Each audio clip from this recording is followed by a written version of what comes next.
Gokulam jewellers 20,000కు మించి కొనుగోలుకి gold coin, diamonds కి 5,000 ఆఫర్, ఎలక్ట్రిక్ బైక్ గెలుపొందే గొప్ప అవకాశం.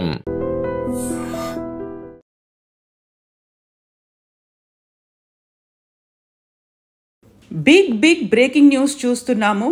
పాకిస్తాన్లో ఉన్నటువంటి 9 స్థావరాల మీద టెర్రరిస్టులు ఏదైతే అడ్డాగా ఎంచుకున్నాయో ఆ స్థావరాల మీద ఇండియన్ ఆర్మీ అటాక్ చేసింది. గతంలో పుల్వామా మీద అటాక్ జరిగినప్పుడు సర్జికల్ స్ట్రైక్స్ చేసినటువంటి భారతదేశ ఆర్మీ పహల్గామ్ అటాక్ తర్వాత ప్రెసిషన్ స్ట్రైక్స్ చేసినట్టుగా ఇండియన్ డిఫెన్స్ ఫోర్స్ కూడా అనౌన్స్ చేసింది.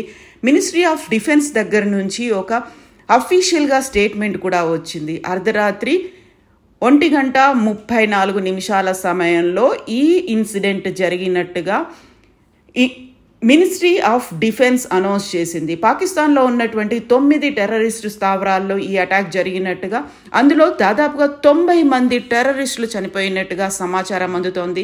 సియాల్కోట్, చాక్ అమ్రు, బింబర్, ముజఫరాబాద్, కోట్లీ, గౌల్పూర్, మురిడ్కే, బవల్పూర్ ఈ 9 స్థావరాల్లో టెర్రరిస్టులు తలదాచుకున్నట్టుగా ప్రెసిషన్ స్ట్రైక్ కేవలం టెర్రరిస్టులు ఉన్నటువంటి బంకర్ల మీదనే టార్గెట్ చేసినట్టుగా ఒక టార్గెటెడ్ స్ట్రైక్గా దీన్ని డిఫెన్స్ అనౌన్స్ చేసింది. మన రక్షణ శాఖ అనౌన్స్ చేసినటువంటి సమాచారాన్ని బట్టి చూస్తే operation Sindoor, Indian armed forces carried out precision strike at terrorist camps. నివాసిత ప్రాంతాల మీద, అక్కడ ఉన్నటువంటి స్థానికుల మీద కాకుండా ఎక్కడైతే ఈ 9 ప్రాంతాల్లో ఉన్నటువంటి స్థావరాలు ఉన్నాయో వాటి మీద మాత్రమే అటాక్ చేసినట్టుగా అనౌన్స్ చేసింది. ఒక అఫీషియల్ ప్రెస్ మీట్ అయితే వచ్చింది. దేశమంతా దీన్ని సెలబ్రేట్ చేసుకుంటుంది. దీనికి ఆపరేషన్ సింధూర్ అని నామకరణం చేశారు. ఇండియన్ ఆర్మీకి సంబంధించి పూర్తి స్వేచ్ఛ ఇస్తున్నట్టుగా క్యాబినెట్ కూడా ఒక డెసిషన్ తీసుకుంది. ఆ తర్వాత ఎప్పుడైనా ఏ క్షణమైనా ఏమైనా జరగవచ్చు అనేది ఒక దేశవ్యాప్తంగా అలర్ట్ను కూడా ఇచ్చారు. ఈరోజు దేశవ్యాప్త మాక్ డ్రిల్ అనేది 250 జిల్లాల్లో జరుగుతోంది. దానికి సంబంధించి ఏర్పాట్లు కూడా పూర్తయ్యాయి. దీనిని పాకిస్తాన్ కూడా ఎక్స్పెక్ట్ చేస్తోంది. 9th or 10th మా మీద అటాక్స్ జరగవచ్చు అనేది. ఇక ఈ అటాక్కి సంబంధించి చేసినటువంటి ప్రెసిషన్ స్ట్రైక్కి సంబంధించి అమెరికా అధ్యక్షుడు కూడా హర్షం వ్యక్తం చేశారు. ఇట్స్ షేమ్ అనేది ఒక సిగ్గుపడాల్సినటువంటి విషయం. దాదాపుగా దశాబ్దాల తరబడి, అంటే ఒక జనరేషన్ అంతా ఎదురు చూస్తూ వచ్చింది. ఒక జనరేషన్ గడిచిపోయింది. ఇప్పటికీ కూడా ఇలాంటి సంఘటనలు జరుగుతూ ఉన్నాయి. I just hope it ends very quickly.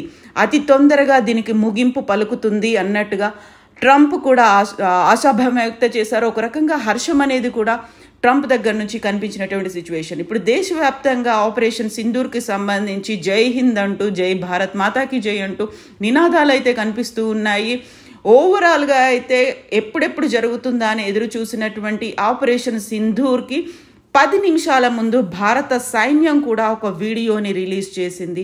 Armed ఫోర్సెస్కి సంబంధించి రిలీజ్ చేసినటువంటి ఈ వీడియోలో సమాయత్తమవుతున్నట్టుగా ఉంది తప్ప ఎక్కడ ఎప్పుడు మేము అటాక్ చేస్తాము అనేది లేదు. అందులోనూ ఏడీజీ ఇండియన్ ఆర్మీకి సంబంధించి జస్టిస్ ఈజ్ సర్వ్డ్, జై హింద్ అనేటువంటి ఒక ట్వీట్ని ట్విట్టర్ వేదికగా చేశారు. అది 1:51 ఈ ట్వీట్ని ఇండియన్ ఆర్మీ దగ్గర నుంచి అఫీషియల్గా వచ్చింది. దీంతో అర్ధరాత్రే ఒక ప్రెసిషన్ స్ట్రైక్ అనేది జరిగినట్టుగా మనం అర్థం చేసుకోవచ్చు. దీంతో పాటుగా మనకి మినిస్ట్రీ ఆఫ్ డిఫెన్స్ రిలీజ్ చేసినటువంటి ఒక ప్రెస్ రిలీజ్ అనేది 1:44 రిలీజ్ చేశారు. అంటే ఇది మోస్ట్లీ 1:30 గంటలకి అయినట్టుగా, అంటే భారతదేశ కాలమాన ప్రకారం 7th May ఎర్లీ అవర్ 1:30 సమయంలో జరిగినట్టుగా అర్థమవుతోంది. మొత్తానికైతే దేశమంతా సెలబ్రేట్ చేసుకుంది. పహల్గామ్ మీద అటాక్ జరిగిన తర్వాత 28 మంది మరణం తర్వాత ప్రతి ఒక్కరూ రిటాలియేట్ చేయాలి. దాని మీద పాకిస్తాన్లో ఉన్నటువంటి శత్రు శిబిరాలు ఏవైతే ఉన్నాయో, టెర్రరిస్టు మూకలు అడ్డాలు ఉన్నాయో వాటిని టార్గెట్ చేయాలి అనేది భారతదేశానికి అంతర్జాతీయ స్థాయిలో కూడా మద్దతు వచ్చింది. ఆ తర్వాత జరిగినటువంటి పరిణామాలు కూడా కనిపించాయి. ఎక్కడికక్కడ సెలబ్రేషన్స్ అనేవి అయితే ఇప్పుడు కనిపిస్తూ ఉన్నాయి. అయితే పహల్గామ్ అటాక్ తర్వాత మాత్రం దీనికి సంబంధించి తీసుకోవాల్సినటువంటి చర్యల మీద క్యాబినెట్ కూడా వివిధ దఫాలుగా మీటింగులు పెట్టింది, భేటీలు అయ్యాయి, అఖిలపక్ష భేటీ కూడా అయింది. పర్టికులర్గా హిందువులకి సంబంధించి హిందువుల మీద జరిగినటువంటి అటాక్కి మత కోణం అనేది కూడా కనిపించింది. ఆ నేపథ్యంలో భారతదేశంలో ఉన్నటువంటి హిందువులు కూడా ముస్లింలు అందరూ కలిసి ఈ సంఘటనని ఖండించారు. పాకిస్తాన్ మీకు బుద్ధి చెప్పాల్సినటువంటి అవసరం ఉంది అని. కరెక్ట్గా ఈ సమయంలోనే చూడాలి, ఒక పాకిస్తాన్లో ఎమర్జెన్సీని విధించారు. స్టేట్ ఆఫ్ ఎమర్జెన్సీ ఉంది, దేశవ్యాప్తంగా అత్యవసర పరిస్థితి అనేది ఉంది. దాన్ని అనౌన్స్ చేశారు ఈ అటాక్స్ తర్వాత. సో అక్కడ సైన్యం కూడా అప్రమత్తంగా ఉంది. ఆ తర్వాత బోర్డర్లో సెక్యూరిటీని ఇరు దేశాల వాళ్ళు పెంచారు. బోర్డర్లో ఉన్నటువంటి పాకిస్తాన్ సైన్యం హిందువుల మీద, అక్కడ ఉన్నటువంటి స్థానికుల ఇళ్ల మీద అటాక్స్ చేస్తున్నాయనేటువంటి వార్తలు కూడా వస్తున్నాయి. ఓవరాల్గా అయితే బార్డర్లో హై టెన్షన్ ఉంది, పాకిస్తాన్లో స్టేట్ ఆఫ్ ఎమర్జెన్సీ ఉంది, భారతదేశంలో సంతోషకరమైనటువంటి వాతావరణం. ఆపరేషన్ సింధూర్కి జై చెప్తున్నారు, ఇండియన్ ఆర్మీకి జై చెప్తున్నారు. ఒక సెలబ్రేషన్ మూడ్ అయితే ఉంది. కానీ ఎప్పుడైనా ఏ క్షణమైనా ఏమైనా జరగవచ్చు, యుద్ధం మొదలైంది అనేటువంటి వార్తలు కూడా వినిపిస్తున్నాయి. కాబట్టి అందరూ అప్రమత్తంగా ఉండాలి. అండ్ మోస్ట్ ఇంపార్టెంట్లీ ఇండియన్ ఆర్మీకి సెల్యూట్ చెప్తున్నటువంటి వార్తలు ఉన్నాయి. ఇండియన్ ఆర్మీని సేఫ్గా ఉండమని చెప్తున్నటువంటి వార్తలు వస్తున్నాయి. భారతదేశానికి కంగ్రాచులేషన్స్ చెప్తున్నటువంటి మెసేజ్లు కూడా వస్తున్నాయి. సో సరిహద్దుల్లో ఒక రకమైనటువంటి యుద్ధ వాతావరణం ఉంది. అండ్ పాకిస్తాన్లో ఉన్నటువంటి ఆ 9 ప్రాంతాల్లో భయానకమైనటువంటి పరిస్థితులు కూడా ఉన్నట్టుగా మనకు విజువల్స్ కూడా అందుతున్నాయి. నిజంగా ప్రస్తుతం ఉన్నటువంటి సమాజం దేనికి ప్రయారిటీ ఇస్తుంది? ఆర్థిక సంబంధాల చుట్టూ మాత్రమే తిరుగుతుంది. మళ్ళీ ఎన్నికలంగానే చాలా విరక్తి కలుగుతాం.